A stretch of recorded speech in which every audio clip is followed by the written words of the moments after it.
Hello tanks and tankettes, welcome to one of my replays. It's the Tier 8 tank destroyer, the T28 Prot, and it's going to be a bit silly. This is quite a short replay, but it's not going to lack for action. I don't have a lot of time to sit down and record something today, so I've deliberately picked out something that was both short but interesting at the same time. And shorter replays also let me encode the final video to slightly higher quality rate as well, so that is also a benefit.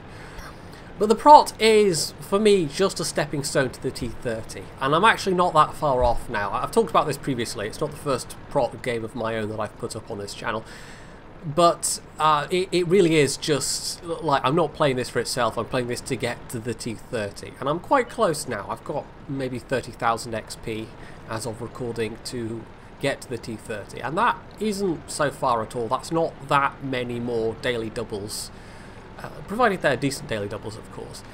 I don't tend to sit down and grind this thing, I just play it for the dailies, and that's worked out reasonably well. But even so, I've had some really frustrating games with this thing, because it's not good. It really isn't. Pretty much everything it does, the Rheinmetall Borsig does better. Although I will say, the view range nerf that happened in, was it 9.5? 9.6? I can't remember. But a lot of the higher tier tank destroyers got hit hard, including the Borsig. That dropped down to 360 meters view range.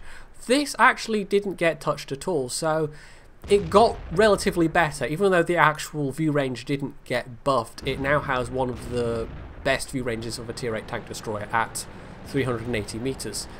And as you can see, I've actually got binoculars on it, but this is Himmelsdorf. It's not going to matter.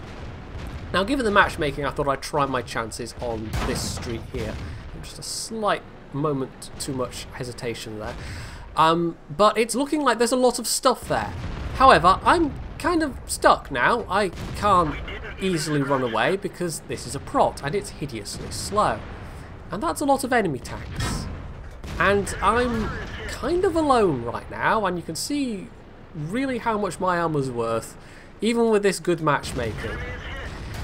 So the KV-85 is going the other way, but that doesn't matter because that is a WZ-111, a VK-45A, and a T-32.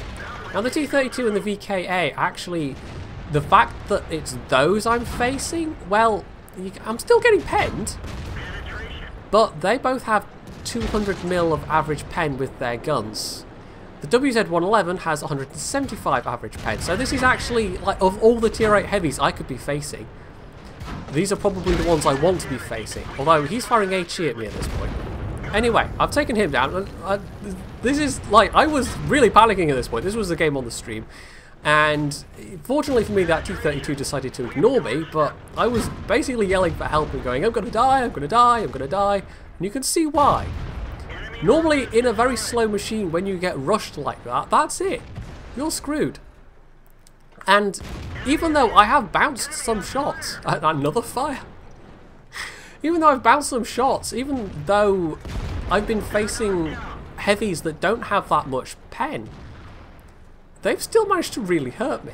And that's only, what, 2 penetrating AP shots and an NHE shot, and I'm already down to being a one-shot kill. But yeah, this game's pretty much over already. I mean, Snooze and Circon came back, and oh, no shot on the Hellcat, and I somehow probably managed to survive that absolute onslaught. And it was just, I could not repeat this again if I tried. Like, this is the only time this has actually happened to me in the Prot, that I faced that many enemies and actually somehow survived. And as I was saying, you know, the Borsig does most things better, but it couldn't do that.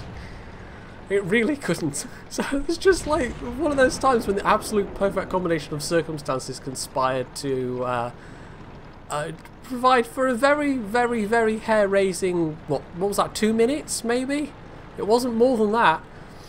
And I still nearly died, but even so, they actually still could have killed me. Like, if they hadn't just been, I think they were rushing their shots, because even with those guns, it's still perfectly possible to pen a Prot from the front, even with this matchmaking. The turret has some weaker areas next to the gun. There's actually an MG port, and there's always the option of shooting the side armor as well. So yeah, the only decent armor this has is the front plate, basically. The turret armor is totally unreliable, and the side armour is awful. It actually has worse side armour than... I think I figured out it was equal to or worse than the Tier 8 American medium tanks. It's bad. The British TDs, you know, they may be that slow, but they at least get some decent side armour so that if you angle your front armour, you're not going to be horrifically punished for it. But that's not the case with the Prot. But anyway, yeah, that was a ridiculous game. And in all the games I've had so far in the Prot, I've never had anything like that at all. Unsurprisingly, that was a steel wall, but I also managed a high caliber there. And the reload on the Prot is alright. Like, one of the saving graces of the Prot, about the only saving grace, is the top gun is actually okay.